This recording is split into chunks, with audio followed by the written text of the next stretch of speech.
اعوذ باللہ من الشیطان الرجیم بسم اللہ الرحمن الرحیم اللہم صلی علی سیدنا مولانا محمد وبارک وسلم وصلی علیہ ابو حنیفة عن ابراہیم بن المنتشر عن ابیہ قال سألت ابن عمر ایتطیب المحرم قال لأن اصبح انضح قطرانا احب الی من ان اصبح انضح طیبا فاتیت عائشة فذکرت لها فقالت انا طیبت رسول اللہ صلی اللہ علیہ وسلم فطاف في ازواجه ثم اصبح تعني محرما وفي رواية كنت أطيب النبي صلى الله عليه وسلم ثم يطوف في نسائه ثم يصبح محرما محرما. بسم اللہ الرحمن الرحیم. حدیث نمبر 229. ٹھیک ہے.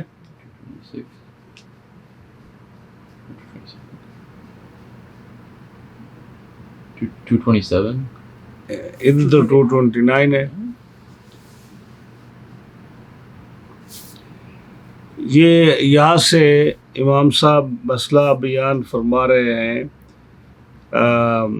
جو محرم ہے حالت احرام میں وہ خوشبو لگا سکتا ہے یا نہیں لگا سکتا. تو یہاں دو راوی ہیں. ایک حضرت عائشہ صدیقہ کی روایت ہے اور ایک حضرت عبداللہ بن عمر کی ہے رضی اللہ تعالیٰ عنہما. حضرت عبداللہ بن عمر سے کس نے پوچھا کہ جو محرم ہے حالت احرام میں کیا وہ خوشبو لگا سکتا ہے؟ تو انہوں نے یہ کہا کہ یہ ٹار ہوتی ہے نا، ٹار لوک جس کو بولتے ہیں، کالی ٹار سمجھتے ہیں؟ ٹار ہاں، یہ جو سڑکیں بنتی ہیں جس کی لوک نہیں ہوتی کالی جس کے اوپر بجری پھینکتے ہیں، اس کو کیا بولتے ہیں؟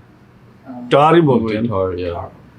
ہاں، تو یہ جو ہوتی ہے نا، اس کو پتھر نہیں ہوتا وہ یار، یہ جو سڑکیں بنتی ہیں نا تو سپرے کرتے ہیں اس کا ٹار کا کالے کا، اوپر پھر چھوٹی بجری پھینکتے ہیں تو پھر اس پر تو اس کے اوپر رولر چلاتے ہیں تو وہ جو ہے نا گرمیوں میں بہت پگھل جاتی ہے، اس کی بدبو بڑی آتی ہے.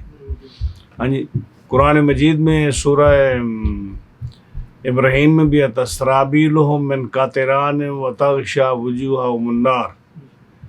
ہاں جی، کہ قیامت کے دن جو مجرم ہوں گے ان کو رال کا لباس پہنایا جائے گا، یعنی اس ٹار کا لباس پہنایا جائے گا، کیونکہ جب گرمی میں وہ پگھلتی بہت زیادہ تو وہ چمٹ جاتی ہے، یعنی اس کا جسم کے ساتھ چمٹ جاتی ہے وہ پتلی ہو کر گرمی میں پگھل کر. اس لیے تو گرمی میں آپ یہ گرمی میں سڑکیں بناتے ہیں نا، یہ سردیوں میں بنائیں تو اس کو پھر آگ میں اس کو بالکل گرم کر کے بالکل پتلی کر دیتے ہیں. تو جہنم کی گرمی میں وہ ٹار پگھلے گی نا تو جسم کے ساتھ اس طرح چمٹ جائے گی جس طرح بنیان ہوتی ہے یا بالکل پتلون ساتھ چمٹ جاتی جسم کے ساتھ. تو اس کا لباس مجرم کو قیامت کے دن پہنایا جائے گا. ایک تو یہ کہ اس کی وہ گرم ہوتی ہے اور جو ہے بالکل پتلی ہو جاتی ہے گرمی کی وجہ سے، اور دوسرا اس کے بدبو ہوتی ہے، بدبو ہوتی. تو یہاں اب عبداللہ بن عمر فرماتے ہیں کہ اگر صبح کو اٹھے محرم اور اس سے ٹار کی بو آئے، لوک کی بو آئے، سمجھے، تو مجھے وہ زیادہ پسند ہے، وہ بدبو جو لوک کی ہے، ٹار کی بدبو مجھے زیادہ پسند ہے کسی محرم کے پاس سے آئے رادر دین اس کو جو ہے نا وہ خوشبو لگائے. یعنی خوشبو سے بہتر ہے کہ وہ ٹار کی بو اس کے پاس آئے، تو خوشبو لگانی جائز نہیں ہے. حضرت ام المومنین عائشہ صدیقہ رضی اللہ تعالیٰ عنہ سے کس نے پوچھا تو انہوں نے کہا کہ ہم نبی کریم علیہ السلام کو ہم رات کو خوشبو لگاتے تھے اور صبح آپ جو ہوتے تھے حالت احرام میں ہوتے تھے. تو اب بظاہر یہ لگتا ہے کہ عبداللہ بن عمر جو ہے وہ خوشبو کے قائل نہیں ہے. اور مائی صاحبہ کہتی ہیں کہ رات کو ہم حضور کو خوشبو لگاتے اور صبح جب احرام کی حالت میں ہوتے تو خوشبو آتی ہے آپ سے. تو یہ دونوں حدیثیں بظاہر مختلف لگتی ہیں نا، لیکن ہیں دونوں ایک. دونوں ایک کا کیا مطلب کہ عبداللہ بن عمر کہتے ہیں کہ احرام باندھنے کے بعد کوئی آدمی خوشبو نہ لگائے. اگر یعنی اس نے پہلے خوشبو نہیں لگائی نا تو اس سے بے شک بو آتی رہے، یعنی ٹار کی بو آتی رہے، لیکن وہ خوشبو نہ لگائے. مائی صاحبہ کہتی ہیں کہ ہم حضور کو رات کو خوشبو لگاتے تھے جب احرام کی حالت میں وہ نہیں ہوتے تھے، اور جب صبح احرام باندھتے تو جو پہلی لگی ہوئی خوشبو ہے وہ آپ سے آتی تھی. تو مسئلہ کیا ہوا؟ مسئلہ یہ ہوا کہ احرام کی حالت میں نئی خوشبو نہیں لگا سکتے. تو آج بھی حنفیوں کا مسئلہ کیا ہے کہ اگر احرام باندھنا ہے نا آپ نے 12 بجے، لیٹ سے کہ 12 بجے آپ نے احرام باندھنا ہے، تو آپ 12 بجے سے پہلے صبح جب غسل کریں، نہائیں دھوئیں، تو اس وقت آپ اچھی طرح خوشبو لگا لیں. آپ کے جسم سے خوشبو آ رہی ہو، کپڑوں سے خوشبو آ رہی ہو، اور آپ احرام بعد میں باندھ لیں تو پہلی خوشبو جو لگائی ہوئی ہے وہ آپ سے آتی رہے تو کوئی حرج نہیں ہوتا. تو اب دونوں حدیثیں ایک ہو گئی نا کہ حضرت عائشہ صدیقہ بھی احرام باندھنے کے بعد خوشبو کی قائل نہیں ہے، نئی خوشبو لگانے کی. اور عبداللہ بن عمر جو ہے وہ کہتے ہیں اگر کس نے پہلے نہیں لگائی تو بعد میں جو نہ لگائے. تو احرام باندھنے کے بعد ام المومنین بھی اور عبداللہ بن عمر بھی دونوں اس چیز کے قائل ہیں کہ احرام باندھنے کے بعد خوشبو نہ لگائی جائے.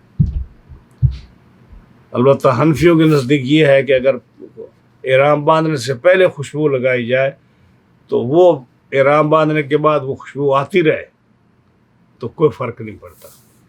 وہی کہہ رہے ہیں کہ اب وہ امام صاحب رحمۃ اللہ علیہ حضرت ابراہیم سے اور وہ اپنے باپ سے روایت کرتے ہیں کہ میں نے پوچھا عبداللہ بن عمر رضی اللہ تعالی عنہما سے، آیاتا طیب المحرم، کیا جو محرم ہے احرام باندھنے والا وہ خوشبو لگا سکتا ہے؟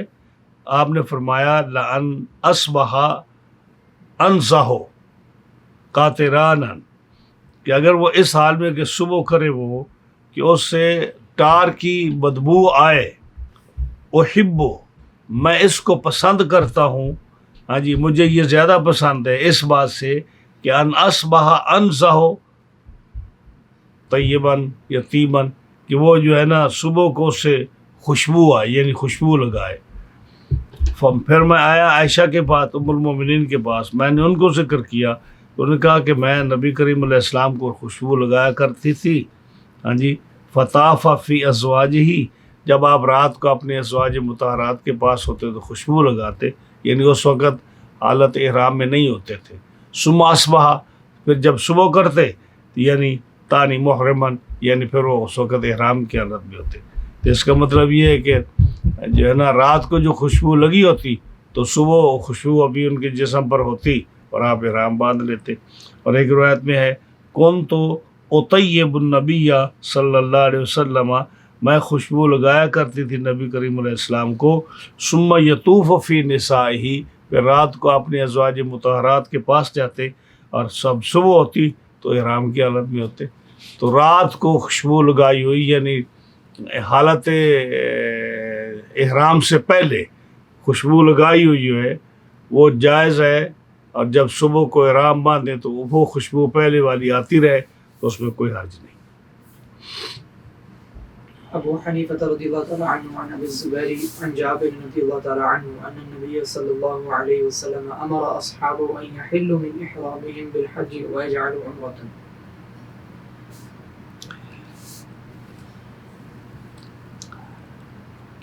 یہاں سے آپ ایک مسئلہ اور بیان کر رہے ہیں. ایک بات یاد رکھیے، نبی کریم صلی اللہ علیہ وسلم نے جو ہے نا ایک ہی حج کیا، آپ نے ایک ہی حج کیا ہے. آپ اس کو یاد رکھیں جو میں بتانے والا ہوں. اب حنفی کہتے ہیں حج کی 3 قسمیں ہیں، ایک حج افراد ہے، ایک حج تمتع ہے، ایک حج قران ہے۔ حج افراد یہ ہوتا ہے کہ صرف حج کا احرام باندھے آدمی اور حج کر لے، نہ عمرہ اس کے ساتھ ہو اور نہ اس کے ساتھ جو ہے اور حج تمتع یہ ہوتا ہے کہ پہلے عمرے کا احرام باندھے اور عمرہ مکمل کرنے کے بعد اس سے فارغ ہو جائے اور بغیر احرام کے رہے، پھر جب 8 ذی الحجہ آئے تو حج کا احرام باندھے اور حج کر کے تو پھر اس سے فارغ ہو جائے، یہ حج تمتع ہے۔ حج قران ہے کہ حج اور عمرہ دونوں کا اکٹھا احرام باندھے اور حج اور جو دونوں سے 10ویں محرم 10ویں ذی الحجہ کو یا 11 کو یا 12 کو جب بھی وہ طواف زیارت مکمل ہو جائے اس وقت اس حج سے احرام سے فارغ ہو جائے۔ تو حنفیوں کے نزدیک حج قران افضل ہے، حنفیوں کے نزدیک حج قران افضل ہے۔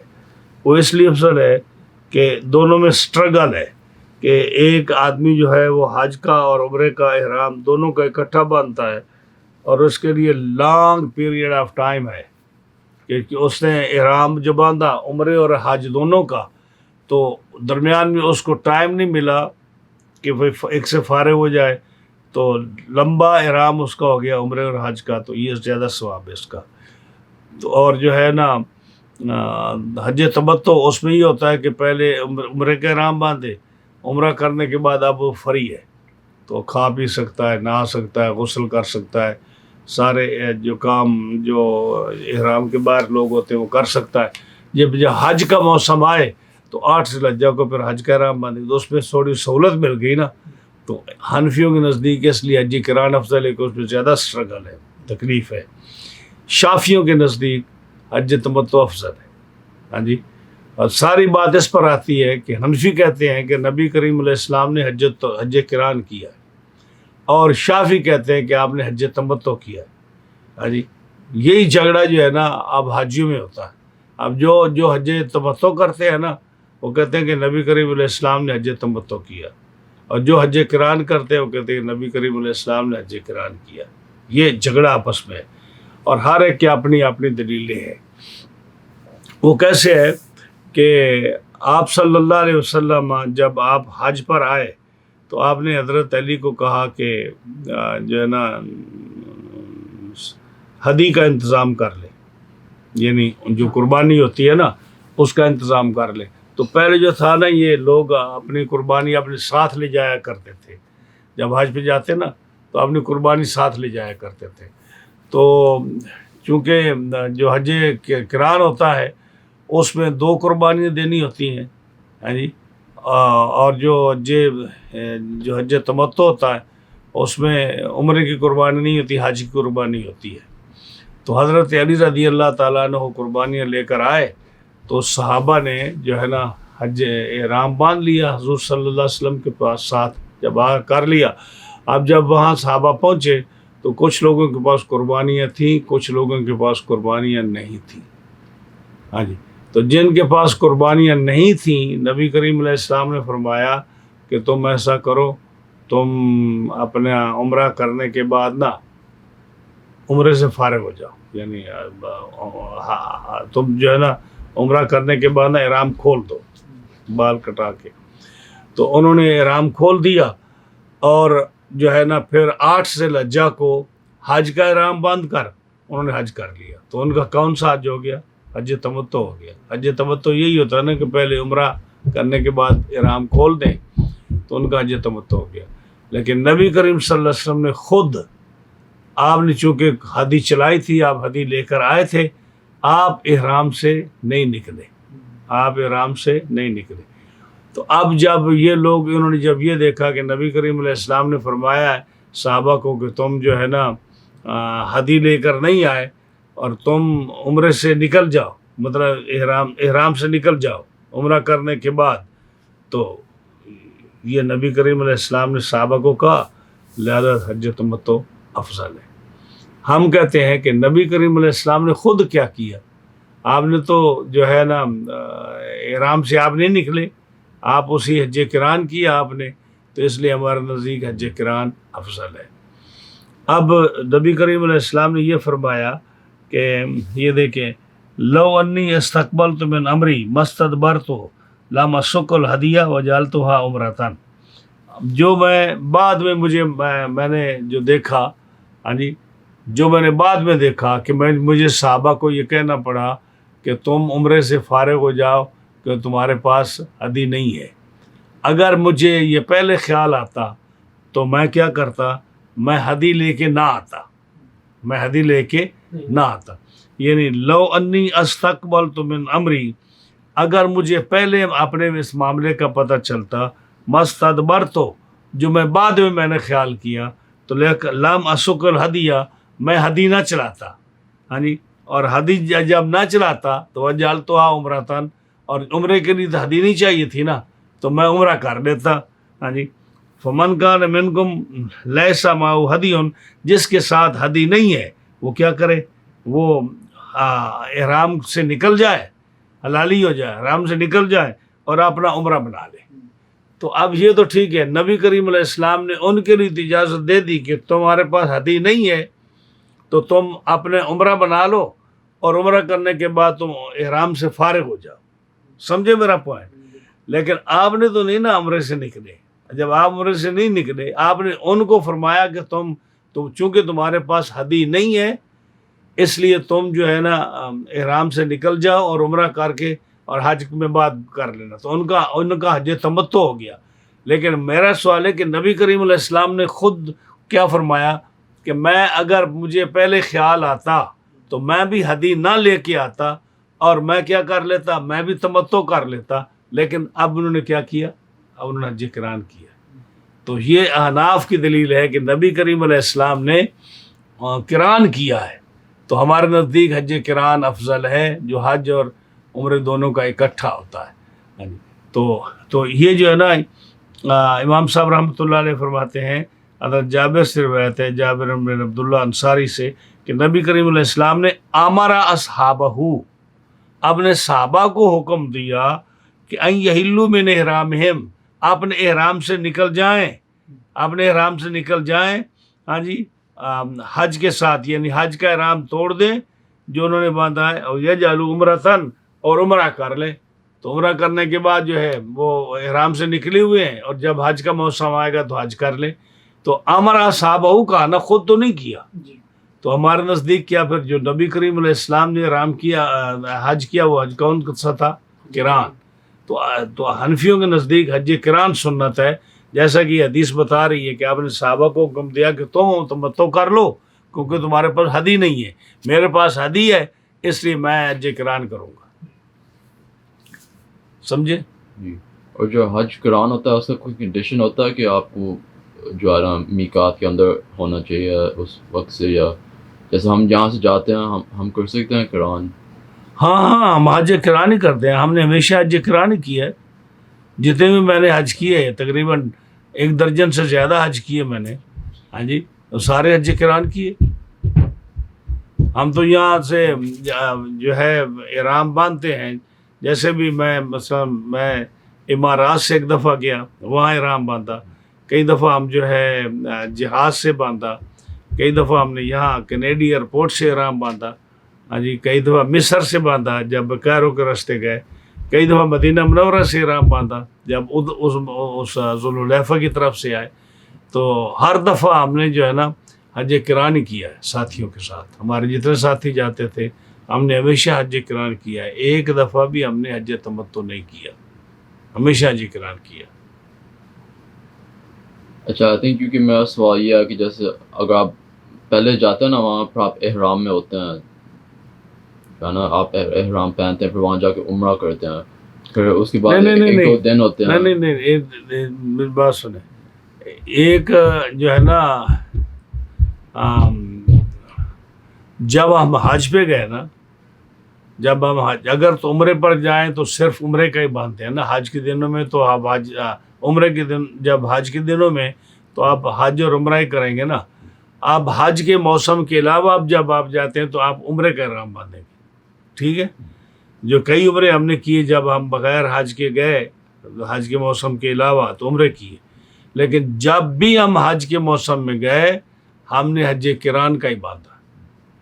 ہاں جی، کیونکہ ہم جاتے ہی اس موسم پر ہیں جب کہ حج کے دن ہوتے ہیں، تو وہی احرام باندھتے ہیں جو حج کا بھی ہو اور عمرے کا بھی ہو، چاہے ہم مصر سے گئے، چاہے ہم امارات سے گئے، مدینہ منورہ سے آئے، یا کینیڈی ایئرپورٹ سے گئے، یا جہاں سے بھی ہم گئے، ہم نے احرام باندھا ہے حج کران کا. اور وہ کران، حج کران جو ہے عمرے کے بعد ہم نے عمرے میں کیا آتا ہے کہ طواف کیا 7 چکر اور صفا مروہ کی سعی کی. اس کے بعد اگر آپ سر منڈا لیں تو آپ احرام سے نکل گئے، عمرے سے نکل گئے. اور اگر آپ سر نہ منڈائیں تو ابھی آپ احرام میں ہیں، تو ہم احرام میں ہی رہتے. اس کے بعد چند دن ہوتے اور اس کے بعد جو ہے ہم 8 ذی الحجہ کو اسی احرام کے ساتھ جو حج کا بھی ہے، عمرہ تو ہو گیا، حج کا احرام ابھی باقی ہے، تو اس میں ہم مینا میں جاتے. تو علیحدہ احرام نہیں ہوتا ہے، علیحدہ احرام صرف ہوتا ہے جب صرف عمرہ کرنا ہو یا حج تمتع کرنا ہو. حج تمتع ہم نے کیا نہیں، ہم نے ہمیشہ حج کران کیا، جس کی 2 قربانی دینی پڑتی ہے. 1 قربانی نہیں، 2 قربانی ہوتی ہے حج کران کی. یہی سوال تھا آپ جی جی. ابو حنیفہ ہاں، تو یہ فرمایا کہ ہم نے ان کو کہا کہ تم احرام سے، حج کے احرام سے نکل جاؤ اور عمرہ کر لو اپنا. ہاں جی آگے. ابو حنیفة رضی اللہ تعالی عنہ عن الزبیر عن جابر رضی اللہ تعالی عنہ قال لما امر رسول الله صلی اللہ علیہ وسلم بما امر به في حجة الوداع قال سراقة بن مالك یا رسول اللہ صلی اللہ علیہ وسلم اخبرنا عن عمرتنا علنا خاصة ام للابد قال هي للابد. چونکہ عرب میں یہ مشہور تھا کہ حج کے دنوں میں عمرہ نہیں کر سکتے، حج کے دنوں میں عمرہ نہیں کر سکتے. تو یہی مشہور تھا کہ حج کے دنوں میں حج ہی ہوتا ہے، عمرہ نہیں ہوتا. تو نبی کریم صلی اللہ علیہ وسلم آنا جو ہے جب آپ نے حکم دیا حج کے موقع پر کہ تم جو ہے نا صحابہ کو کہا کہ تم عمرہ کر لو اور عمرے کے بعد تم احرام سے نکل جاؤ، اور جب حج کا دن آئے تو تم حج کا احرام باندھ کر ہمارے ساتھ حج کر لو، یعنی حجۃ الوداع. تو حضرت سراقہ بن مالک جو تھے، یہ وہی تھے جو حضور کو پکڑنے کے لیے آئے تھے.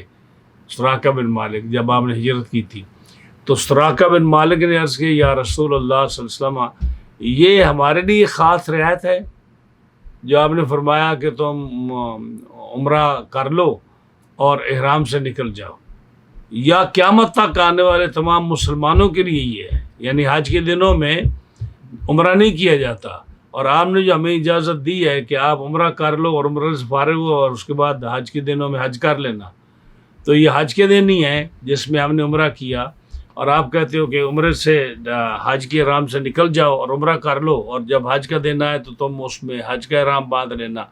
یہ سہولت اور یہ نعمت، یہ چھٹی، یہ رخصت صرف ہمارے لیے، صحابہ کے لیے، آپ کے غلاموں کے لیے، یا قیامت تک کے لیے حکم ہے؟ آپ نے فرمایا یہ قیامت تک کے لیے حکم ہے کہ آنے والے آدمی بھی جب وہ چاہیں تو پہلے عمرہ کر لیں، اور عمرے سے جب فارغ ہو جائیں تو احرام سے نکل آئیں، اور جب 8 ذی الحجہ آئے تو پھر حج کا احرام باندھ کر مینا میں چلے جائیں، اور وہاں سے پھر حج کر کے تو اس کے بعد جب حج مکمل ہو جائے تو پھر نکل آئیں. تو کہا امام صاحب رحمۃ اللہ علیہ نے ابو زبیر سے، انہوں نے جابر بن عبداللہ سے ہوئی حدیث ہے، قالا لما امر رسول اللہ صلی اللہ علیہ وسلم بما امر به، جب حکم دیا نبی کریم علیہ السلام نے جس کا حکم دیا، جو بھی حکم دیا حجۃ الوداع میں، اور وہ کون سا تھا کہ صحابہ کو کہا کہ تم عمرہ کرنے کے بعد احرام سے نکل جاؤ، یعنی سر منڈا لو اور تمہارا عمرہ علیحدہ ہو جائے کیونکہ تمہارے پاس ہدی نہیں ہے. تو سراقہ بن مالک نے کہا یا رسول اللہ صلی اللہ علیہ وسلم اخبرنا عن عمرتنا، جو ہمیں بتائیے ہمارے عمرے کے بارے میں، علنا خاصتاً، کیا یہ صرف ہم صحابہ کے لیے، حضور کے غلاموں کے لیے آج آپ نے مہربانی فرمائی اور آپ نے شریعت کا حکم صرف ہمارے لیے خاص کر دیا، ام للابد، یا قیامت تک آنے والے مسلمانوں کے لیے کہ وہ پہلے عمرہ کر لیں اور اس کے بعد احرام سے نکل جائیں اور پھر حج کیا کریں جیسے آج ہم کر رہے ہیں؟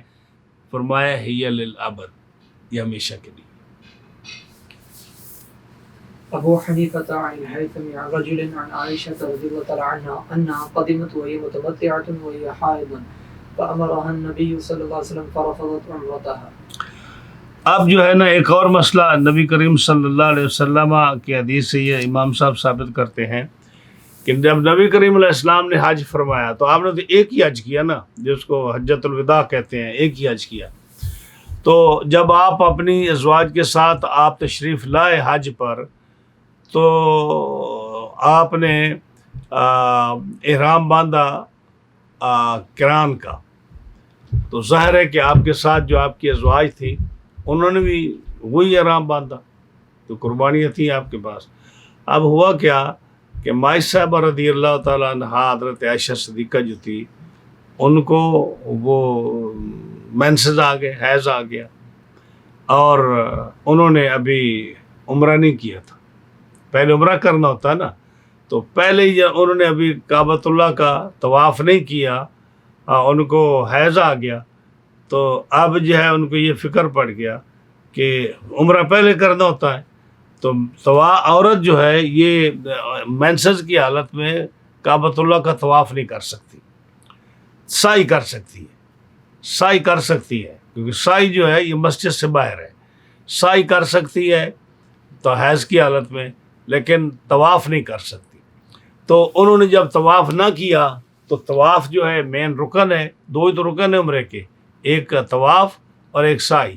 جب انہوں نے طواف نہ کر سکی تو انہوں نے کہا یا رسول اللہ صلی اللہ علیہ وسلم باقی ساری عورتیں جو ہیں یہ جائیں گی، حج بھی کریں گی اور عمرہ بھی کریں گی، یعنی پہلے عمرہ کر لیا اس کے بعد حج کریں گی، اور میں جو ہے نا اب عمرہ تو کر نہیں سکتی کیونکہ مجھے حیض آیا اور چند دنوں کے بعد میں پاک ہو جاؤں گی، لیکن عمرے کا وقت تو گزر جائے گا، تو میں بغیر عمرے کے جاؤں گی۔ باقی عورتیں حج بھی کے ساتھ، ان کا حج بھی ہوگا، عمرہ بھی ہوگا، اور میرا صرف حج ہوگا، میرا تو عمرہ نہیں ہوگا۔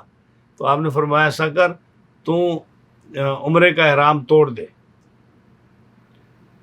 جیسے 2 نفل پڑھے آپ تو نماز توڑ دیں تو آپ کے لیے کیا ہے، پھر اسی قضا کریں نا۔ تو اسی طرح فرمایا کہ تو عمرے کا احرام توڑ دے، جب احرام توڑ دے گی تو پہلے حج کر لے، ہمارے ساتھ حج کرتی رہے، جب ہم حج سے فارغ ہوں تو تم ایسا کرو کہ تم اپنے بھائی کے ساتھ تنعیم پر چلی جاؤ جو 3 میل دور ہے، جی وہاں سے عمرے کا احرام باندھ لو اور واپس آ کر جو ہے تم عمرہ کرو۔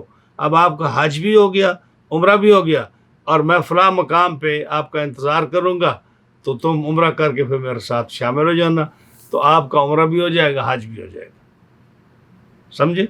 تو اب بعض لوگ یہاں سے یہ کہتے ہیں جی کہ یہ صرف حضرت عائشہ صدیقہ کے لیے نہیں تھا، جیسے آپ نے یہ پیچھے کہا نا کہ یہ تمام امت کے لیے ہے، تو یہ بھی تمام امت کے لیے کہ جو بھی آدمی، آپ نے ایک قاعدہ بتا دیا کہ جس نے بھی کوئی اور عمرہ کرنا ہو مقام تنعیم پر چلے جائے تو وہ جا کے کر سکتا ہے۔ یہ کہاں آیا کہ بھئی یہ صرف ان کے لیے، یہ حضور صلی اللہ علیہ وسلم نے ساری امت کے لیے یہ فرما دیا۔ جی تو حضرت ابو حنیفہ ہیثم سے روایت کرتے ہیں، وہ ایک اور کسی انسان آدمی سے روایت کرتے ہیں جو مجہول ہے، جس کا نام نہیں لیا، وہ حضرت عائشہ صدیقہ سے، انہا قادمت، کہ مائی صاحبہ تشریف لائیں، وہی متمتعۃن، اور وہ تمتع کا انہوں نے جو ہے نا حج تمتع جو ہے نا انہوں نے اس کا باندھا ہوا تھا کہ وہ حج تمتع کریں گی، یعنی عمرہ بھی کریں گی اور بعد میں حج بھی کریں گی۔ وہی حائضن، اور ان کو حیض آ گیا، تو نبی کریم علیہ السلام نے فرمایا، آپ نے فرمایا فرافضت عمرتہا، تو پھر انہوں نے عمرہ چھوڑ دیا، یعنی عمرہ توڑ دیا نا، تو پھر اس کی بعد میں قضا کی۔ ابو حنیفة رضی اللہ تعالی عنہ عن حماد عن ابراہیم عن الاسود عن عائشة رضی اللہ تعالی عنها انها قدم متمتعة وهي حائض فامرها النبي صلی اللہ علیہ وسلم فرفضت عمرتها۔ فرافضت یہ بھی ہوئی ہے کہ انہوں نے جب حضور نے حکم دیا کہ آپ کو عمرہ نہیں کر سکتی تو تم ایسا ہے کہ عمرہ توڑ دو، تو بعد میں اس کی قضا کر لینا، بعد میں ان قضا کی اس کی، جیسے اگلی حدیث میں تفصیل آ رہی ہے۔ ابو حنیفة رضی اللہ تعالی عنہ عن حماد عن ابراہیم عن الاسود عن عائشة رضی اللہ تعالی عنها انها قدم متمتعة وهي حائض فامرها رسول الله صلی اللہ علیہ وسلم فرفضت عمرتها واستانفت الحج حتى اذا فرغت من حجها امرها رسول الله صلی اللہ علیہ وسلم ان تصدر الى التنعیم مع اخیها عبد الرحمن۔ اب دیکھو نا یہ اس میں تھوڑی اور تفصیل آ گئی. امام صاحب حضرت عباس سے و ابراہیم سے و اسود سے ام المومنین عائشہ صدیقہ سے روایت کرتے ہیں کہ وہ تشریف لائیں تمتع کی حالت میں، یعنی انہوں نے عمرے کا احرام باندھا ہوا تھا، اور جب ان کو حیض آ گیا تو پھر نبی کریم علیہ السلام نے ان کو حکم دیا تو انہوں نے عمرہ چھوڑ دیا، یہ عمرہ ترک کر دیا، اسے احرام توڑ دیا عمرے کا. وسطانفت الحجہ، اور حج کا نیا احرام باندھا، حتیٰ یہاں تک کہ جب اپنے حج سے فارغ ہو گئی، حج کر لیا مکمل، تو اب رسول اللہ صلی اللہ علیہ وسلم نے حکم دیا ان تصدر الی التنعیم، کہ مقام تنعیم پر چلی جائے، کیونکہ وہ بالکل قریب ترین مقام تھا اور تھا ہل، یعنی حرم سے باہر تھا. تو اپنے بھائی کے ساتھ عبد الرحمن کے ساتھ چلی جاؤ، اور وہاں تو انہوں نے جو ہے نا وہاں سے احرام باندھ کر عمرہ کر لیں. آگے یعنی اس میں تھوڑی اور تفصیل آ گئی، آگے حدیث آ گئی، اس میں اور زیادہ تفصیل ہوگی. جی. ابو حنیفہ رضی اللہ تعالی عنہ عن الہیثم عن رجل عن عائشہ رضی اللہ تعالی عنہ ان رسول اللہ صلی اللہ علیہ وسلم ذبح لرفضها العمرة بقرة. اب جو ہے اب حضرت عائشہ صدیقہ رضی اللہ تعالی عنہ اگر ان کو جو ہے نا احرام عمرے کا احرام نہ توڑتی تو کیا ہوتا، یعنی ان کو اگر وہ عمرہ نہ کرتی تو بیٹھی رہتی، جب وہ فارغ ہوتی حیض سے تو اس کے بعد وہ غسل کر کے تو طواف کر سکتی تھی، ٹھیک ہے نا. لیکن چونکہ انہوں نے توڑ دیا، اب جب عمرہ توڑو تو اس پر دم پڑتا ہے، تو نبی کریم صلی اللہ علیہ وسلم نے ان کے توڑنے کے لیے اپنی ازواج کی طرف سے گائے دی. نبی کریم علیہ السلام نے ذبح فرمایا حضرت عائشہ کے عمرہ توڑنے کی وجہ سے بقرتن، انہوں نے اپنی ازواج مطہرات کی طرف سے آپ نے گائے ذبح فرمائی. تو دم ہے، جو آدمی توڑے گا نا اس پر دم ہے.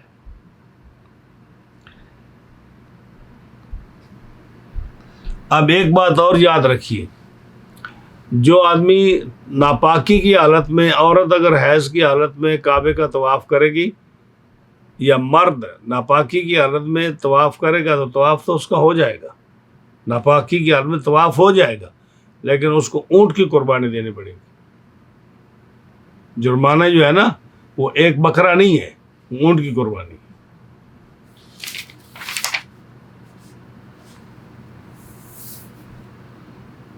یہاں جو آپ نے گائے دی نا، تو یہ گائے صرف پوری گائے آپ کی طرف سے نہیں تھی، پوری ازواج مطہرات کی طرف سے اور باقی لوگوں کے تمام کی طرف سے گائے کی قربانی تھی. آپ کے لیے ایک دم تھا، جیسے اگلی حدیث میں آ رہا ہے حضرت عائشہ صدیقہ کے لیے، کیونکہ انہوں نے کوئی ایسا غلط کام نہیں کیا، صرف عمرہ توڑا ہے نا، احرام توڑا ہے، انہوں نے ناپاکی حالت میں کعبے کا طواف نہیں کیا کہ اونٹ دینا پڑے، تو انہوں نے صرف توڑا ہے، اور توڑے کا دم ہے جو اگلی حدیث میں آ رہا ہے. یہ حج کے مسائل بڑے مشکل ہوتے ہیں، جب تک آدمی پریکٹیکلی نہ کرے تو اس کی سمجھ نہیں آتی. بہت سارے لوگ ہم جاتے ہیں تو اتنی غلطیاں کرتے ہیں، کنفیوز ہوتے ہیں حج کے مسائل میں. تو اس لیے کسی عالم کے ساتھ حج کرنا بہت ضروری ہے. ایون آپ کے پاس بکیں بھی ہوں نا، سمجھ ہی نہیں آتی مسائل کی، لوگ نہیں سمجھتے، بہت غلطیاں کرتے ہیں. تو عالم دین کے ساتھ جو ہے نا آپ حج کرنا چاہیے، جس نے پہلے حج کی ہوں. عالم جو ہوتے ہیں چونکہ انہوں نے بھی پڑھا ہوتا ہے، پریکٹیکل حج نہیں کیا ہوتا بہت سارے لوگوں نے، تو ان کو بہت ساری چیزوں میں ایسی جو ہے نا غلط فہمی ہو جاتی ہے، انٹل کہ وہ بہت بڑا عالم ہو یا اس کو کئی دفعہ پڑھا ہوا. تو جس نے حج کیا ہوا ہو، عالم ہو، اس کے ساتھ آپ حج کریں تو آپ کو بہت سارے مسائل کا پتہ چلتا ہے. ابو حنیفہ رضی اللہ تعالی عنہ عن عبد الملک عن ربعی بن حراش عن عائشہ رضی اللہ تعالی عنہ ان النبی صلی اللہ علیہ وسلم امر برفض العمرۃ دما. اب دیکھو نا یہاں صاف آ گیا کہ دم ہے. ہاں جی، کہ ربی بن حراش تابعی ہیں، وہ حضرت عائشہ صدیقہ سے روایت کرتے ہیں کہ نبی کریم صلی اللہ علیہ وسلم نے حکم دیا برفضھا، کہ عمرے کو چھوڑ دو، ختم کر دو. اور پھر اس کا کیا دیا آپ نے؟ دم دیا. اور دم ایک بکری کو کہتے ہیں، یعنی ایک قربانی کو. تو گائے میں تو 7 ہوتی ہیں، تو 7 آپ کی طرف سے نہیں تھی، وہ ساری ازواج کی طرف سے تھی، صرف آپ کے لیے ایک دم تھا. جی أبو حنيفة رضي الله تعالى عنه عن حماد عن إبراهيم عن الأسود عن عائشة رضي الله تعالى عنها أنها قالت يا نبي الله صلى الله عليه وسلم يصدر الناس بحجة وعمرة بحجة وعمرة وأصدر بحجة وعمرة بحجة وعمرة وأصدر بحجة فأمر النبي صلى الله عليه وسلم عبد الرحمن بن أبي بكر فقال انطلق بها إلى التنعيم فلتهل ثم لتفرغ منها ثم لتعجل علي فإني أنتظرها ببطن العقبة. امام صاحب رحمۃ اللہ علیہ حضرت حماد سے، وہ حضرت ابراہیم اسود حضرت ام المومنین عائشہ صدیقہ سے وہ حدیث ہے، لیکن زیادہ تفصیل اس میں ہے. انا قالت، عرض کرنے لگی یا رسول اللہ صلی اللہ علیہ وسلم، یہ پوری بات اس میں ہے، یستر الناس بحجۃ و عمرۃ، لوگ واپس لوٹیں گے حج کر کے اور عمرہ کر کے، وہ استر بحجۃ، اور میں لوٹوں گی صرف حج کے ساتھ، یعنی مجھے حیض آ گیا تو میں تو عمرہ تو نہیں کر سکوں گی، تو لوگ حج کے ساتھ عمرے کے ساتھ جائیں اور میں صرف حج کے ساتھ جاؤں، یہ کیسے ہو سکتا ہے؟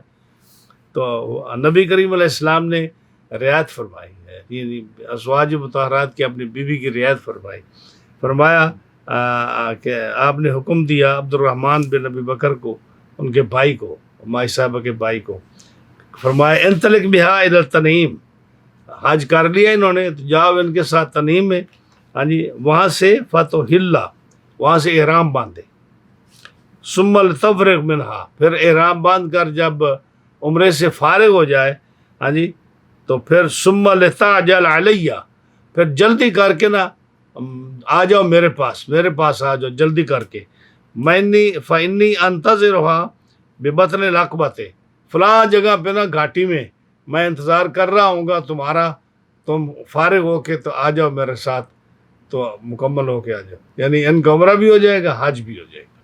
یہ اس میں اور تفصیل آ گئی. أبو حنيفة رضي الله تعالى عنه عن محمد بن المنكدر عن عثمان بن محمد عن طلحة بن عباد الله رضي الله تعالى عنه قال تذاكرنا لحم صيد يصيد الحلال فيأكل المحرم ورسول الله صلى الله عليه وسلم نائم حتى ارتفعت أصواتنا فاستيقظ رسول الله صلى الله عليه وسلم وقال فيما يتنازعون فقلنا في لحم صيد يصيد في لحم صيد يصيد الحلال حلال فيأكل المحرم قال فأمرنا بأكله. یہاں سے امام صاحب ایک اور مسئلہ بیان کرنا چاہ رہے ہیں. آپ کو پتہ ہے جو آدمی احرام کی حالت میں ہو وہ شکار نہیں کر سکتا، محرم جو ہے وہ شکار نہیں کر سکتا، اور جیسے وہ شکار نہیں کر سکتا وہ کسی کو بتا بھی نہیں سکتا جو حالت احرام میں نہ ہو کہ بات سن وہاں شکار بیٹھا جا کے وہ کر لے، یہ بھی نہیں کہہ سکتا.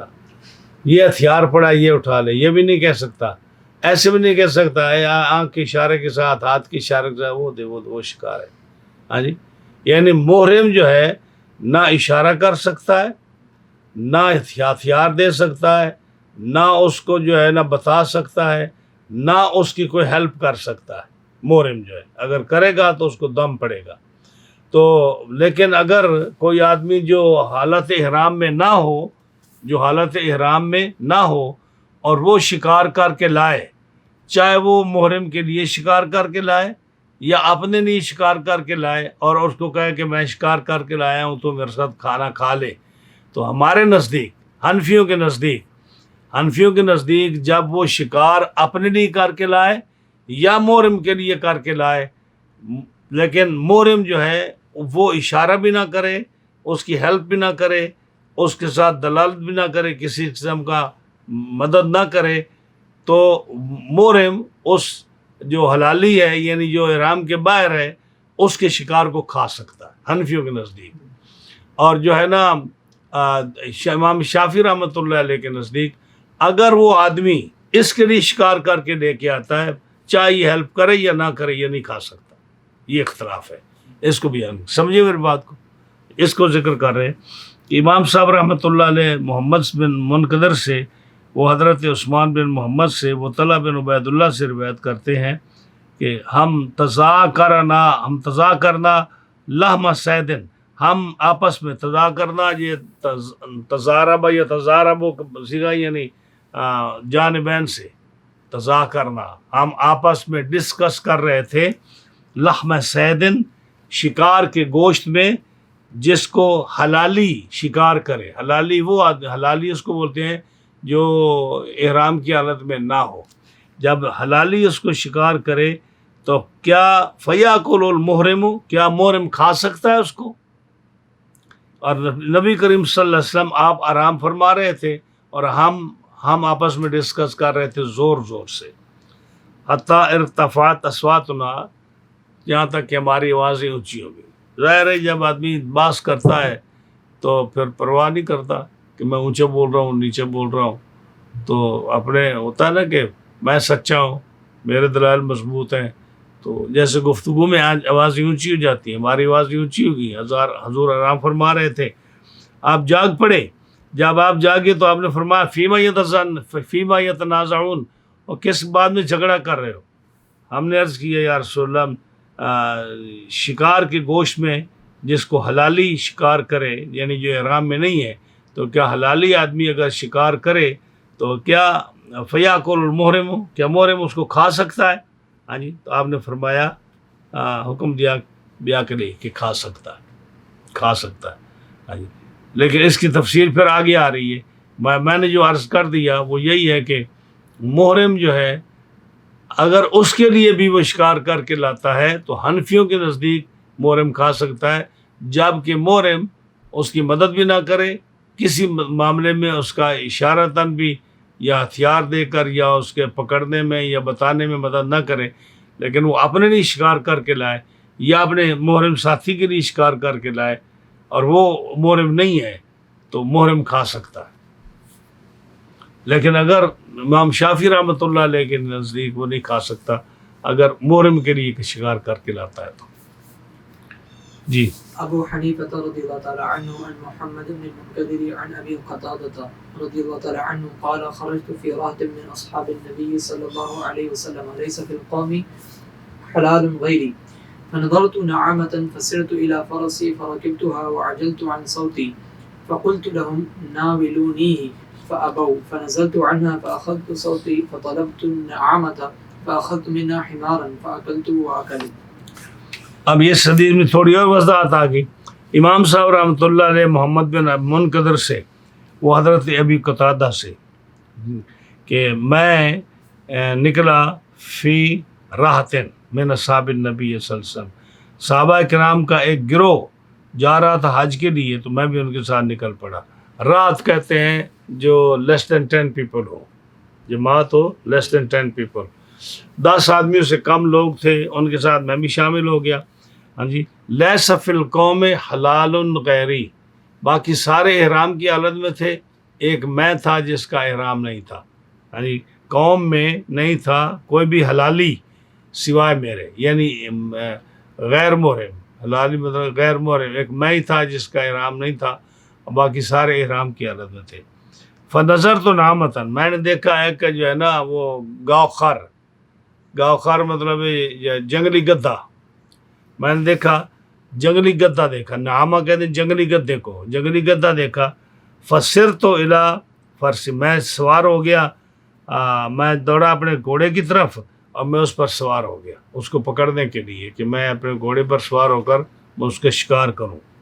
معاجل تو ان صوتی، اور میں جلدی کر بیٹھا، غافل ہو گیا اپنے ڈنڈے سے، یعنی جو نیزہ تھا یا تیر تھا جو میں نے جس سے اس کو پکڑنا تھا وہ میں بھول گیا. اب جلدی میں سوار ہو گیا لیکن میں جلدی کر بیٹھا سوار ہونے میں، اور ڈنڈے سے میں جلدی کر بیٹھا، یعنی میں وہ ڈنڈا یا جو نیزہ یا جو بھی ہتھیار تھا وہ نہیں اٹھا سکا.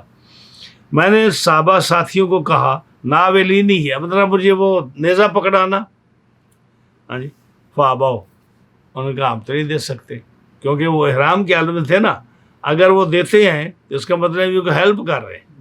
تو جس طرح اشارہ نہیں کر سکتے، ہتھیار بھی نہیں دے سکتے، اس کو گھوڑے پر بھی نہیں بٹھا سکتے، کوئی ایسی ہر وہ کام جو شکار میں مدد دیتا ہے وہ نہیں کر سکتے.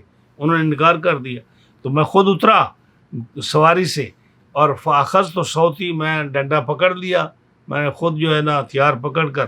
فطلب تو نعامہ تھا، پھر میں دوڑ پڑا اس کے پیچھے، جنگلی اس گدھے کے پیچھے، فاخذ تو میں نے حمارن، تو میں نے اس کو پکڑ دیا، حمارن کو، میں نے حمار کو پکڑ دیا، جب گدھے کو پکڑ لیا فاکل تو وہ اکلو، تو میں نے بھی کھایا اور انہوں نے بھی کھایا۔ تو حمار واشی جو ہے، حمار واشی یہ شکار ہے، تو اس کو کھایا صحابہ نے، اور اس حالت میں اس کو کھایا انہوں نے۔ اب جو ہے نا حمار واشی، یہ حمار جو دوسرا گدھا ہے،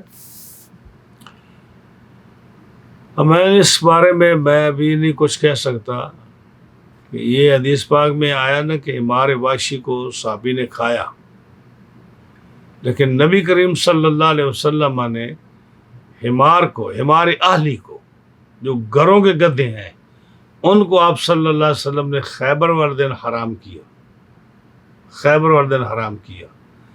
ہاں جی، تو میرا قیاس جو ہے نا یہ اس میں کہتا ہے کہ جب رسول اللہ صلی اللہ علیہ وسلم نے حمار اہلی کو حرام کیا خیبر والے دن، دو چیزوں کا حرام کیا، ایک متع کو حرام کیا اور ایک گھر کے گدھے کو آپ نے حرام کیا۔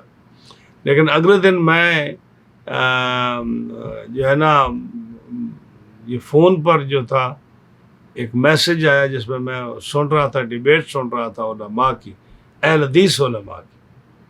وہ کہنے لگے کہ یہ حدیث جو آپ نے سنی ہے کہ جو جنگلی گدھا ہے اس کو صحابہ نے کھایا، تو جب اس کو کھایا تو یہ حلال ہے، تو جو گھریلو گدھا ہے وہ بھی تو گدھا ہے نا، جیسے یہ گدھا ہے، تو گھریلو گدھا جو ہے وہ بھی حلال ہے۔ تو اس لیے انہوں نے جو ہے نا ذبح کر کے وہ ہوٹلوں میں سپلائی کرتے تھے پاکستان میں، ہاں جی، گھریلو گدھے، ہاں، تو ان کا گھریلو گدھا بھی حلال ہے۔ کیوں کہ جو ہے نا یہ گدھا صحابہ نے کھایا ہے، جب یہ کھایا ہے تو وہ بھی حلال ہے۔ اب میں جو ہے نا اس کا مطالعہ نہیں کر سکا، اس گھریلو گدھا تو حرام ہے، اس میں تو کوئی شک نہیں۔ اب یہ جو جنگلی گدھا ہے یہ صحابی نے کھایا ہے، ابھی نبی کریم علیہ السلام کا حکم تو نہیں نہ دیکھا کہ آپ نے فرمایا کہ گدھا حلال ہے یا نہیں، آپ نے تو گھریلو گدھے کو حلال فرمایا، لیکن یہاں جو ہے نا صرف یہ آیا کہ جنگلی گدھا جو ہے یہ صحابی نے کھایا۔ اب صحابی نے کھایا، صحابی نے تو گو بھی کھائی ہے، نہیں کھائی؟ بخاری شریف میں یہ سیاہ میں حدیث آتی ہے کہ صحابہ جو تھے انہوں نے گو کھائی ہے، لیکن نبی کریم علیہ السلام سے صاف آیا کہ آپ اس کو کراہت کی نظر سے دیکھتے تھے، آپ نے نہیں کھائی۔ لیزرڈ، ہاں لیزرڈ آپ نے نہیں کھایا، ہاں جی، لیکن صحابہ نے کھایا۔ چھوٹے والے جو لیزرڈ کے، وہ بڑے والے تو سارے ایک ہی ہے نا، چھوٹے بڑے، جو چھوٹے بچے ہو گئے اور بڑے جو ہو گئے وہ بڑی ہو گئی، بات تو ایک ہی ہے نا، کیونکہ کوئی جو ہے نا جگہوں میں وہ بڑے والے نہیں تو وہ ایک ہی ہے نا، مطلب ہے دونوں ایک ہی ہے نا، وہ کوئی بڑے ہو گئے کوئی چھوٹے ہو گئے، لیکن جو قوم تو ایک ہی ہے نا، ہاں جی، سب کا ایک ہی حکم ہے، ہاں جی۔ تو اس کو جو ہے نا اب یہاں اس حدیث پہ آتا ہے کہ صحابی نے کھایا ہے، ہاں جی، تو انہوں نے کھایا، نبی کریم علیہ السلام تو حکم جو نہیں نہ دیکھا ابھی، تو اس لیے میں ابھی نہیں کچھ کہہ سکتا کہ اس کے بارے میں کیا، میں جو اتفاق سے میں یا اگر دیکھا ہے تو مجھے یاد نہیں، میں اس پر دیکھوں گا کہ کیا حکم ہے۔ بہرحال گھریلو گدھا حرام ہے، اس کی تو صاف فرمایا۔ جی ابو حنیفة عن نافع عن ابن عمر رضی اللہ تعالی عنہما عن رسول اللہ صلی اللہ علیہ وسلم قال يقتل المحرم الفارة والحية والكلب والحدأة والعقرب۔ یہاں سے امام صاحب رحمۃ اللہ علیہ ایک اور مسئلہ بیان کرنا چاہتے ہیں کہ حالت احرام میں جو ہے محرم کس چیز کو مار سکتا ہے، کس چیز کو نہیں مار سکتا، اور یہاں جو ہے نا ائمہ کے درمیان اختلاف ہے۔ امام شافعی رحمۃ اللہ علیہ کہتے ہیں ہر اس موذی جانور کو مار سکتا ہے جو کھایا نہیں جاتا، جو کھایا نہیں جاتا اور موذی جانور ہے اس کو مار سکتا ہے، جیسے چوہا ہے تو یہ نقصان دہ ہے نا، کھایا نہیں جاتا، اس کو مار سکتا ہے۔ سانپ یہ موذی جانور ہے تو یہ کھایا نہیں جاتا، اس کو مار سکتا ہے۔ کتا یہ جو ہے نا موذی جانور ہے، کھایا نہیں جاتا، اس کو مار سکتا ہے. چیل یہ موذی جانور ہے, ایک کھایا نہیں جاتا, اس کو مار سکتا ہے. اور بچھو یہ موذی جانور ہے, کھایا نہیں جاتا, اس کو مار سکتا ہے. اب بعض جو ہے نا حدیث اس میں اور بھی کچھ الفاظ ہیں, مثلاً جو ہے نا جیسے غراب ہے, کوے کو فاسق کہا گیا. تو کوا جو ہے نا یہ بھی موذی جانور ہے, یہ بھی لوگوں کے بچوں کے آنکھیں نکال دیتا ہے جب ان سے چھیننے روٹی کا ٹکڑا یا کوئی چیز آتا ہے. تو یہ بھی اس کو بھی مار سکتا ہے, جو اس کو کیا بولتے ہیں اس کو, کوے کو. ہاں جی, اسی طرح اور بھی چیزوں کا ذکر ہے بعض دوسری احادیث میں. ہاں جی, ان کو مار سکتا ہے. جیسے ہاں جی, تو اسی طرح اور یہ تو تھا امام شافعی رحمۃ اللہ علیہ کے نزدیک. امام مالک رحمۃ اللہ علیہ وہ فرماتے ہیں کہ یہ مسئلہ نہیں ہے کہ یہ نہیں کھائے جاتے اس لیے ان کو مارا جاتا ہے. فرمایا ان کو مارا اس لیے جاتا ہے کہ یہ نقصان دینے والے, یہ نقصان دیں. سانپ جو ہے نقصان دینے والا ہے. بعض جگہ پہ جو ہے نا کتے کی جگہ بھیڑیا آیا ہے, یہ بھیڑیا نقصان دینے والا ہے, اس کو مار سکتے ہو. کوا نقصان دینے والا ہے, چیل نقصان دینے والی ہے. ہاں جی, یہ اٹھا کے لے جاتی چیزوں کو. تو یہ نقصان دینے والے جانور ہیں, اس لیے ان کو مار سکتا ہے. تو یہ اس کو حدیث پاک میں فواسق کہا گیا, یہ فاسق ہے. اب دیوبندی جو ہیں یہ کوے کو حلال کہتے ہیں, کوے کو حلال کہتے ہیں دیوبندی. اور انہوں نے پکایا کھایا, سرگودے میں جو تھا نا انہوں نے دیگ پکائی پوری کوے کی دیگ پکا کر. جب میں وہاں تھا تو اخبار میں آیا یہ سیلا والی جو ہے نا سرگودے کے ساتھ ٹاؤن سیلا والی, وہاں انہوں نے چونکہ مولوی اشرف علی تھانوی مولوی جو ہے نا رشید احمد گنگوئی, اس نے لکھا نا, کس نے پوچھا کہ یہ ذاغ معروف جو ہے کوا, یہ کھانا ثواب ہے یا گناہ ہے؟ تو اس نے لکھا کہ ثواب ہے. انہوں نے لکھا کہ کوے کا کھانا ثواب ہے.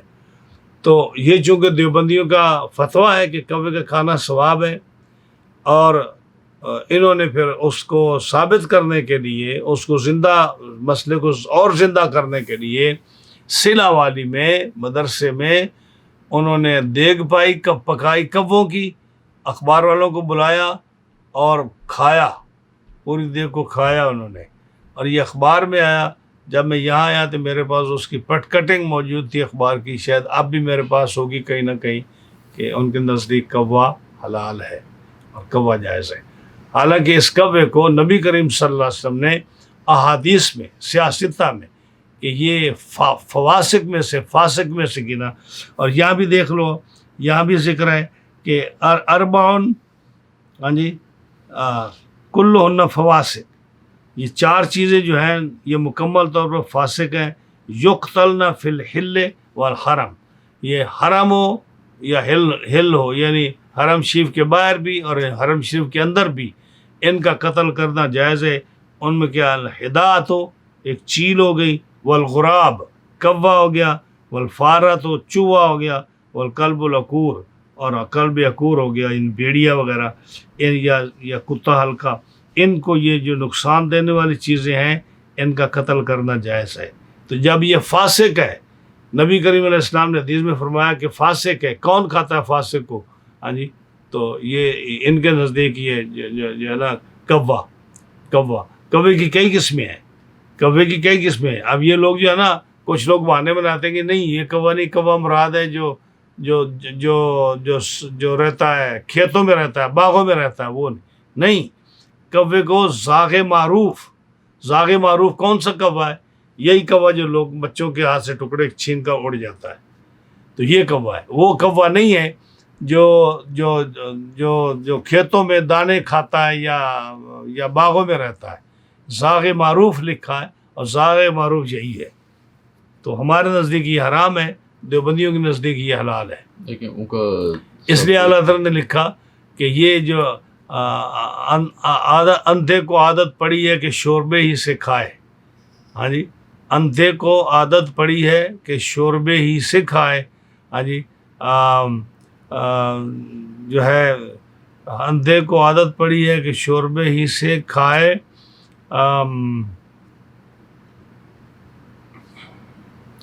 کیا گیا ہے، بٹیر ہاتھ نہ آئی تو زاغ لے کے چلے، اس طرح کے شعر ہے اعلیٰ حضرت کا سرکار۔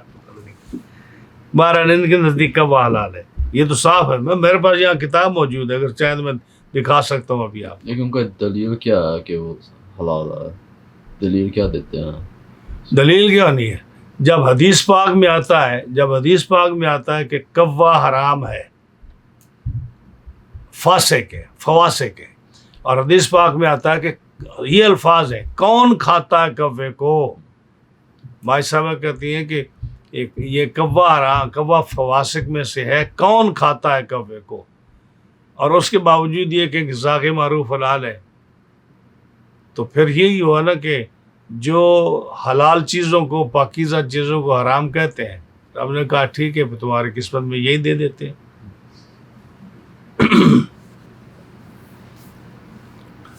اس کو عربی میں یہ کہتے ہیں زاغ غراب کہتے ہیں نا، عربی میں غراب ہے، یہ اردو میں کہتے ہیں۔ یہ زاغ جو ہے نا، یہ فارسی کا لفظ ہے، زاغ کوا اردو کا۔ یہاں پڑھی ہوگا فتاوی رشیدیہ، پڑھا ہے اس میں پڑھا ہے فتاوی رشیدیہ، یہ دیکھیں یہ فتاوی رشیدیہ، یہ ان کا جو کتب وقت ہے، کتب وقت گنگوئی، فتاوی رشیدیہ، یہ دیکھیے جی، یہ کریں ذرا اس کو،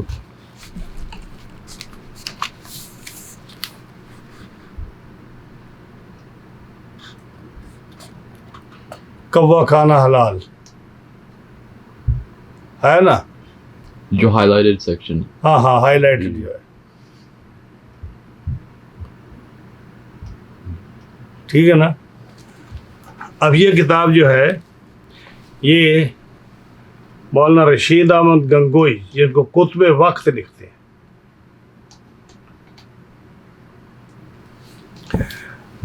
سوال کیا ہے؟ سوال، جس جگہ زاغ معروفہ کو اکثر حرام جانتے ہوں، دیکھو نا کتنا کلیئر مسئلہ ہے، جس جگہ زاغ معروفہ یعنی مشہور کوا کون سا ہے؟ ہمارے علاقوں میں، انڈیا اور پاکستان میں مشہور کوا کون سا ہے؟ یہی ہوتا ہے نا جو گھروں میں ہوتا ہے اور بچوں کے ہاتھوں سے ٹکڑے چھین کے اٹھا کے لے جاتا ہے، ہاں جی، یہ ذاق معروفہ ہے، اور اس کو اکثر لوگ حرام جانتے ہیں، ہاں جی، کوئی کھاتا تو نہیں ہے نا۔ وہی کہتے ہیں جس جگہ ذاق معروفہ کو اکثر حرام جانتے ہوں اور کھانے والے کو برا کہتے ہوں، تو ایسی جگہ اس کوا کھانے والے کو کچھ ثواب ہوگا یا نہ ثواب ہوگا نہ عذاب۔ یعنی اس کو جس جگہ کوا نہیں کھایا جاتا، لوگ اس کو حرام سمجھتے ہیں، ایسی جگہ کوا کھانے والوں کو ثواب ہوگا یا نہ ثواب ہوگا نہ عذاب ہوگا؟ کیا مسئلہ ہے؟ جواب، ثواب ہوگا۔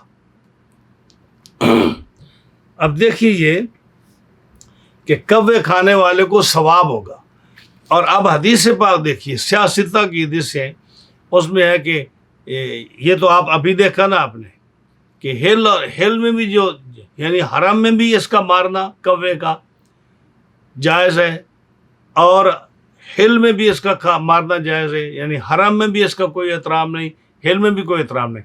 جیسے سانپ کا مارنا، جیسے چوہے کا مارنا، اسی طرح کوے کا مارنا بھی۔ تو چوہے اور کام میں، کوے میں اور سانپ میں کیا فرق رہا؟ اور یہ کہتے ہیں کہ اس کے کھانے کا ثواب ہوگا، ہاں جی۔ اور دیکھو یہ باقی دیکھو کہ ہندوؤں کی پیاؤ کا پانی پینا جائز ہے، امام حسین کے سبیل کا پانی پینا حرام ہے، ہندوؤں کے پیاؤ کا پانی جو ہے وہ جائز ہے، رنڈیوں کے گانا جائز ہے۔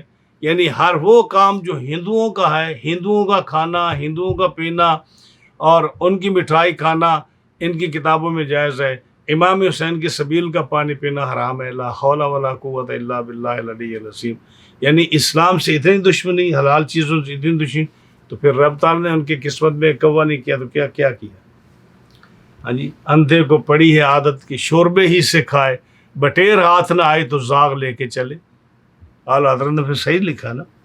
تو یہ کیا فرمایا کہ حرم میں یہ چیزیں جو ہے نا، یہ حالات احرام میں چوہے کو مار سکتا ہے، کوے کو، کتے کو، اور چیل کو، اور بچھو کو مار سکتا ہے، اور کوے کو بھی مار سکتا ہے. ایک حدیث میں یہ بھی آیا.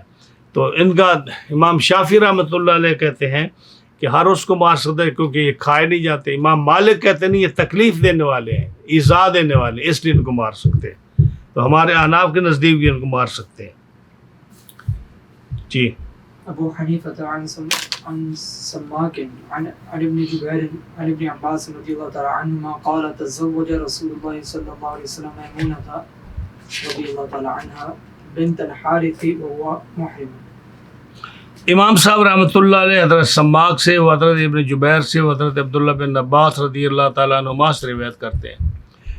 قال تزوج رسول اللہ صلی اللہ علیہ وسلم میمونہ بنت الحارث وهو محرم. یہاں سے ایک اور مسئلہ بیان کرتے ہیں امام صاحب رحمۃ اللہ علیہ. وہ کیا کہ حالت احرام میں اگر کوئی شخص شادی کرنا چاہے، نکاح کرنا چاہے تو نکاح کر سکتا ہے یا نہیں کر سکتا. حنفیوں کا مذہب یہ ہے کہ حالت احرام میں آدمی نکاح کر سکتا ہے، اور امام شافعی رحمۃ اللہ علیہ کے نزدیک آدمی نکاح نہیں کر سکتا. ہمارے نزدیک امام ابو حنیفہ رحمۃ اللہ علیہ کے نزدیک نکاح کر سکتا ہے، ہم بستری نہیں کر سکتا حالت احرام میں. ہاں جی، یعنی جو ہم بستری ہے بیوی کے ساتھ، یہ احرام سے نکلنے کے بعد، لیکن صرف جو نکاح تک، جہاں تک نکاح کا تعلق ہے، نکاح کر سکتا ہے. دلیل یہ ہے، حضرت عبداللہ بن عباس رضی اللہ تعالیٰ عنہما سے یہ حدیث ہے کہ نبی کریم علیہ السلام نے حضرت میمونہ بنت حارث کے ساتھ نکاح فرمایا اور آپ محرم تھے. یہ دلیل ہے احناف کی. اور امام شافعی رحمۃ اللہ علیہ کی دلیل کیا ہے؟ وہ کہتے ہیں کہ جو تھے نا نبی کریم صلی اللہ علیہ وسلم، آپ نے جو نکاح کیا حضرت میمونہ سے، تو اس وقت آپ حالت احرام میں نہیں تھے. یزید بن اسم کی روایت ہے کہ آپ حالت احرام میں نہیں تھے. اب یہ بڑا مارکۃ الآراء مسئلہ ہے. امام حضرت عبداللہ بن عباس نے اس حدیث کو 15 طریقوں سے بیان کیا، یعنی 15 روایتوں سے عبداللہ بن عباس نے بیان کیا ہے کہ نبی کریم علیہ السلام نے حضرت میمونہ سے حالت احرام میں آپ نے نکاح کیا. 15 روایتوں میں، اور سب میں یہ آتا ہے کہ اس وقت حضرت میمونہ بھی محرم تھی، احرام میں تھی، حضور بھی احرام میں تھے. اور یہ دیکھ رہے حدیث کی دی عن ابن عباس تزوج النبی صلی اللہ علیہ وسلم وهو محرم، عن ابن عباس انہ تزوج میمونہ وہما محرمان. حضور نے نکاح کیا، آپ محرم تھے. دوسری حدیث حضور صلی اللہ علیہ وسلم نے میمونہ سے نکاح کیا اور دونوں محرم تھے. اس طرح کر کے 15 حدیثیں ہیں جو حضرت عبداللہ بن عباس سے مروی ہیں کہ آپ نے حالت احرام میں نکاح کیا. اور وہ جو ہے نا یزید بن اسم، ان سے روایت ہے کہ نبی کریم صلی اللہ علیہ وسلم نے حضرت میمونہ سے نکاح کیا تو آپ حالت احرام میں نہیں تھے. تو فرق کیا ہے؟ فرق میں آپ کو بتاتا جاؤں. فرق یہ ہے کہ نبی کریم علیہ السلام نے جو نکاح فرمایا، وہ نکاح کیا آپ نے جب حالت احرام میں تھے، آپ بھی اور حضرت میمونہ بھی. لیکن جب آپ نے ہم بستری کی تو اس وقت حضرت میمونہ بھی، یعنی جب آپ نے ولیمہ کیا، تو جب اس سے احرام سے فارغ ہوئے تو اس وقت جو ہے نا آپ نے جو ہے وہاں اکٹھے ہوئے، تو اس کو یزید بن اسم کہہ رہے ہیں کہ یہ نکاح ہے حالت احرام میں.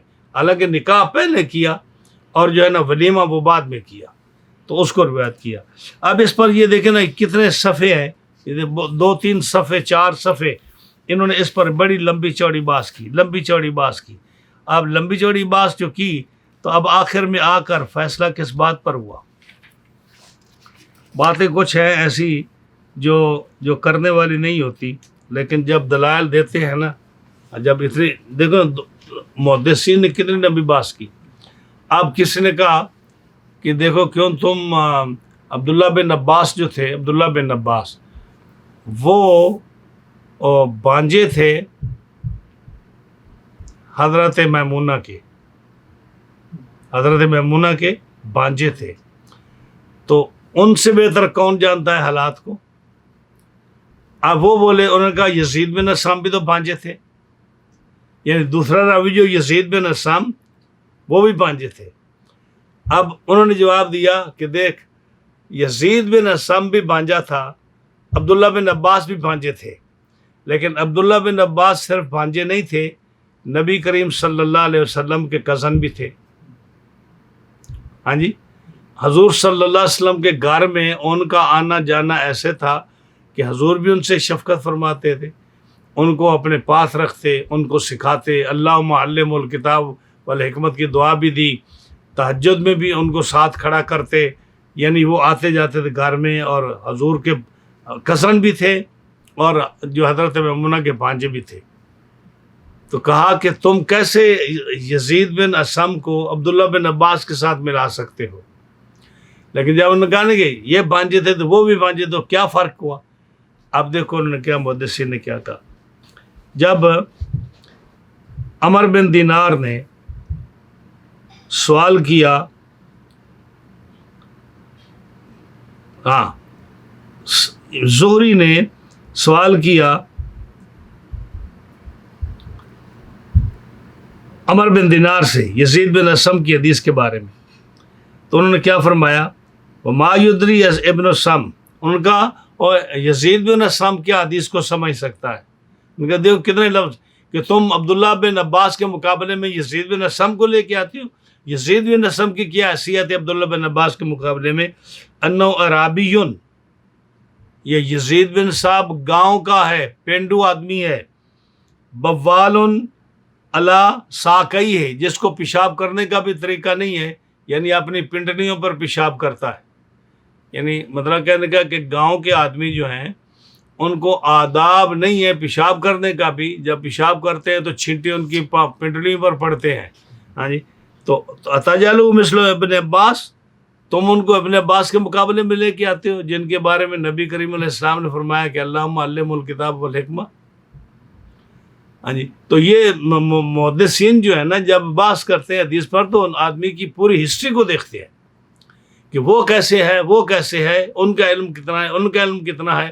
حضرت عبداللہ بن عباس کو حضرت عمر فاروق بوڑھے صحابہ سے بھی، بڑے عمر کے صحابہ سے بھی ان کو فرنٹ پر بٹھایا کرتے تھے کہ ان کے پاس علم زیادہ ہے، اور کہتے تھے کہ عبداللہ بن عباس کی ایک دفعہ عمر پہنچنے دو جیسی ہماری عمر ہے، دیکھنا اس بچے کا کیا مقام ہوگا۔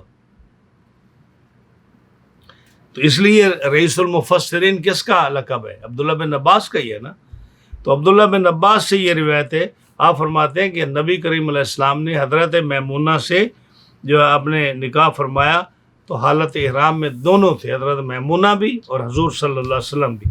البتہ جب ولیمہ کیا یا ہم بستری کی یا آپ نے شب زفاف جو تھی وہ تھی جب حالت احرام سے نکل چکے تھے اور باہر تھے۔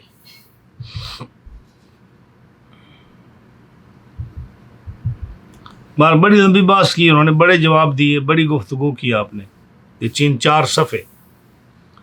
جی ابو حنیفہ رضی اللہ تعالی عنہ عن حماد عن سعید بن جبیر عن ابن عباس رضی اللہ تعالی عنہ ان رسول اللہ صلی اللہ علیہ وسلم احتجم وهو محرم۔ اب یہاں سے ایک اور مسئلہ جو ہے امام صاحب ذکر کرنا چاہتے ہیں کہ حالت احرام میں حجامہ مولانا حجامہ کہتے ہو نا، جو کپنگ، ہاں حجامہ، کپنگ، جی یہ حجامہ جو ہے کپنگ، یہ نبی کریم صلی اللہ علیہ وسلم نے حالت احرام میں کرائی ہے، یعنی کہ حضرت عبداللہ بن عباس رضی اللہ تعالیٰ عنہ کے رسول اللہ صلی اللہ علیہ وسلم نے احتجامہ، آپ نے جو ہے کپنگ کرائی ہے، آپ نے یہ حجامہ کرایا ہے اور آپ حالت احرام میں تھے۔ تو یہ مختلف جگہ پہ ہوتا ہے نا، یہ پاؤں پر بھی کرایا آپ نے جب پاؤں کو تکلیف تھی، سر پر بھی کرتے ہیں، یہ کندھوں کے درمیان بھی کرتے ہیں، یعنی یہ ایسی چیز ہے جو سنت ہے کہ جہاں کہیں تکلیف ہو تو اس کے جو بڑا خاص طریقہ کرنے کا تو اس میں اللہ تعالیٰ شفا عطا فرماتا ہے. تو حالت احرام میں آپ صلی اللہ علیہ وسلم نے یہ کپنگ کرائی ہے.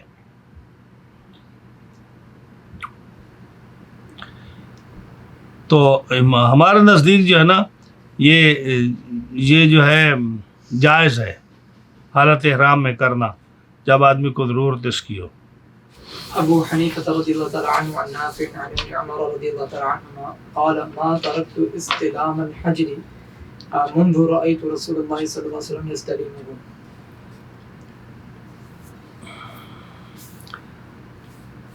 اب یہاں سے ایک مسئلہ اور بیان کر رہے ہیں کہ کعبے کے کتنے کونے ہیں؟ 4 کونے ہیں. کعبے کے 4 کونے ہیں. 2 کونوں کو چومنا سنت ہے اور 2 کو چومنا سنت نہیں. 2 کونے یعنی 4 کونے ہیں نا. ایک ہے جس میں حجر اسود ہے, ایک اس سے پہلے جو اس میں رکن یمانی ہے جو یمن کی طرف ہے. ان 2 کو چومنا سنت ہے, جس کے درمیان ربنا آتنا فی الدنیا حسنۃ وفی الآخرۃ حسنۃ یہ پڑھتے ہیں لوگ. اور جو 2 کونے ہیں نا جس طرف حتیم ہے, ایک رکن عراقی ایک رکن شامی, ان کا چومنا سنت نہیں ہے. کیوں؟ وجہ کیا ہے؟ اس کی وجہ یہ ہے کہ یہ 2 جو کونے ہیں نا حجر اسود والا اور رکن یمانی جو ہے, یہ اصل جگہ پر ہے جہاں آدم علیہ السلام نے اس کی بنیاد رکھی تھی اور اس کے بعد ابراہیم علیہ السلام نے بنیاد رکھی. یعنی جب سے کعبہ بنا ہے یہ 2 کونے کبھی تبدیل نہیں ہوئے. اور جو وہ 2 کونے ہیں نا رکن عراقی اور رکن شامی, وہ حالات کے تحت کبھی وہاں حتیم بنی رہی, کبھی وہاں ان کو گرا کر انہوں نے کعبہ بنا دیا. جیسے عبداللہ بن زبیر نے ان کو گرا کر وہ کعبہ بنا دیا, یعنی ان کونوں کو ختم کر کے وہاں جو عمارت بنا دی جو جہاں حتیم بنی ہوئی ہے. پھر حجاج بن یوسف نے اس کو گرا کر اسی طرح حتیم بنا دی جیسے قریش نے بنایا تھا. ہاں جی, قریش سے پہلے حضور علیہ الصلوۃ والسلام نے جب قریش نے بنایا تھا, اس سے پہلے جب ابراہیم علیہ السلام نے بنایا تھا, تو اس وقت اس کے جو پرانی جو حتیم اس میں داخل تھی. قریش نے جو ہے نا چھوٹا کر دیا کہ ان کے پاس حلال کے پیسے نہیں تھے, تو انہوں نے حتیم بنا دی. حضرت عبداللہ بن زبیر نے پھر جو ہے نا اس کو گرا کر وہاں کعبہ بنا دیا. حجاج نے پھر گرا کر اس کو جو ہے نا حتیم بنا دیا. تو وہ 2 کونے جو ہے نا وہ بدلتے رہے, اس لیے ان کا چومنا سنت نہیں ہے.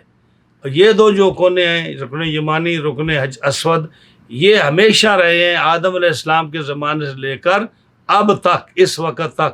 اس لیے ان 2 کونوں کو بوسہ دینا سنت ہے.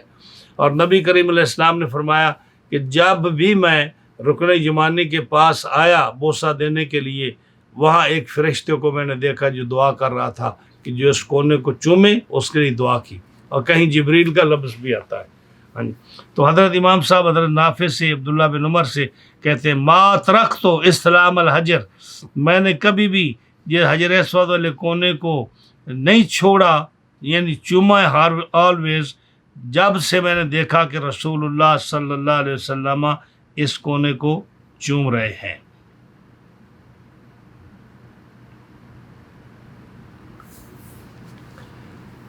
ہاں جی, تو یہ جو ہے نا یہ 4 اماموں کا اس میں اتفاق ہے کہ ان 2 کونوں کو چومنا, یہ سارے اماموں کا اتفاق ہے, اس میں کسی کا بھی اختلاف نہیں. بڑی ہے. ابو حنیفہ رضی اللہ تعالی عنہ عن حماد عن ابراہیم عن علقمۃ عن ابن مسعود رضی اللہ تعالی عنہ ان رسول اللہ صلی اللہ علیہ وسلم قال ما انتهيت الى الركن اليماني الا لقيت عنده جبرائيل.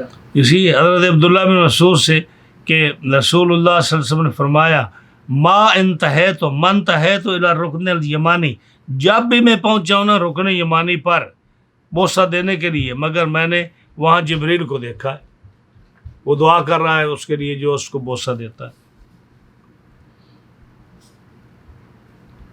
جی.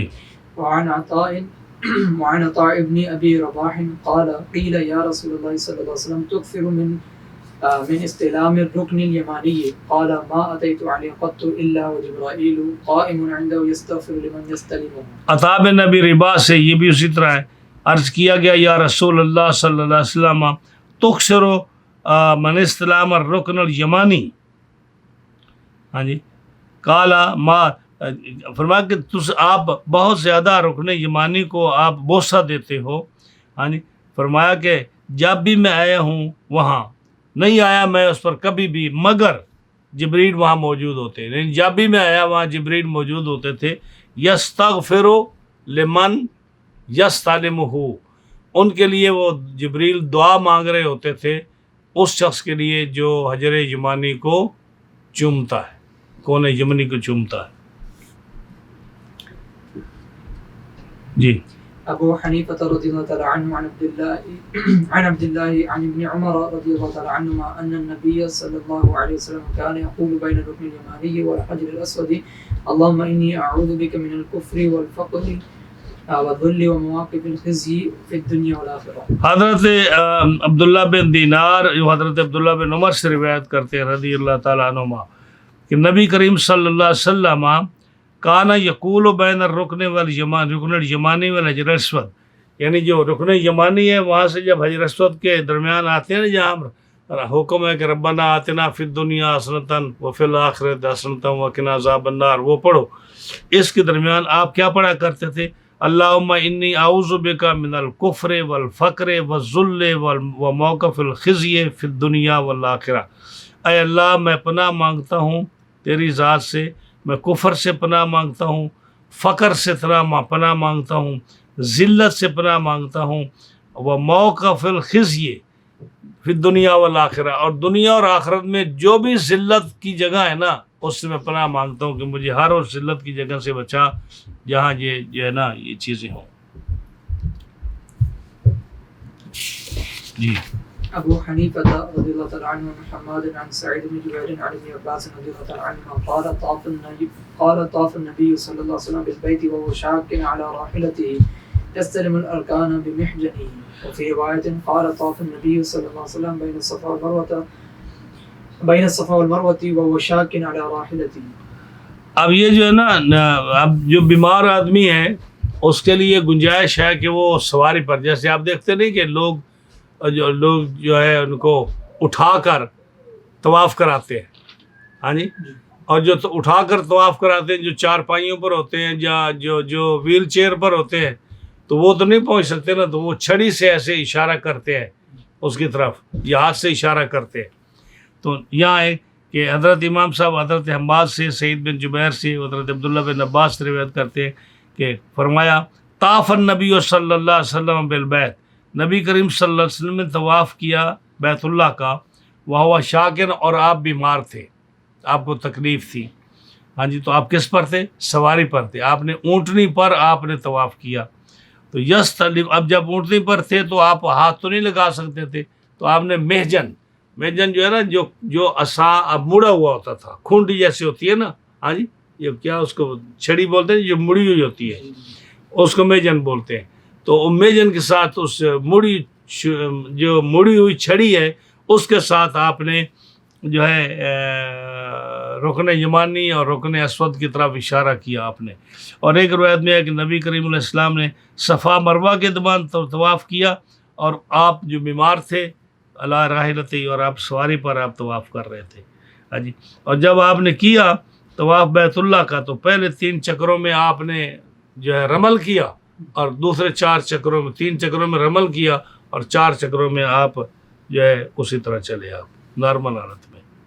ابو حنیفہ رضی اللہ تعالی عنہ عن عطاء عن ابن عباس رضی اللہ تعالی عنہما ان رسول اللہ صلی اللہ علیہ وسلم رمل من الحجر الى الحجر، آپ نے رمل کیا ایک حجر سے حجر تک، یعنی حجر اسود سے حجر اسود تک، یعنی پورا جو ہے نا آپ نے جب طواف کیا تو ایک چکر پورا جو ہے اس میں آپ نے رمل کیا، پھر رمل کیا، پھر رمل کیا.